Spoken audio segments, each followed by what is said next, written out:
Okay, today I've also received the F1 Action Cam from GitHub. There's already quite a lot of reviews out there, so it's worth having a little look around as well. This is just a quick unbox video. The proof of the pudding, of course, is in the quality of the footage that we get to see. 4K, has a Sony Exmor sensor, which is meant to be very good for the nighttime quality. Dual Wi-Fi, built-in electronic image stabilizer. The sensor in this is the Umbrella A12. And it's an f2.8 7 glass lens. Power button will start the recording automatically. I'll primarily be trying it out, I think, as a dash cam in the car alongside my other ones.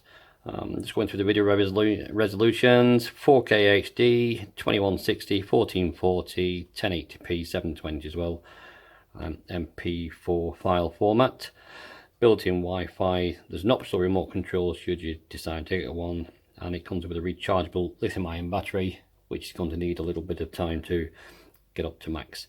You'll need a Class 10 or UHS 1 micro SD card, and it will store 128 GB capacity.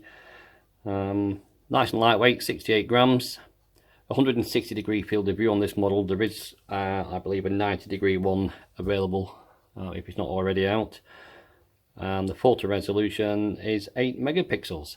So let's have a quick look at just what comes in the packaging, and we'll follow that up with some raw video footage and something onto YouTube, etc. So there's the small camera. It is quite, well, it's quite heavy, but not for in the car, of course. Below the phone packaging, we've got just a few optional cables. I think probably just the one. Quickly have a look inside here. So that's the USB mini. Power leads for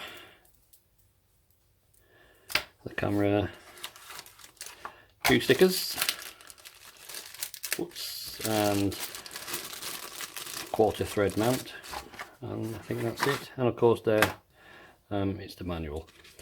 Remember to follow these guys on Facebook, facebook.com/gitup.limited. Have a look on there, always useful, especially if there's things like firmware updates. Okay, that's what you get in the box. I'm going to try it out as soon as I can in the car, and I might, of course, just try to get a bit of standard footage, just carrying it around and see what that's like as well. A bit of secret filming. Okay, thanks for watching.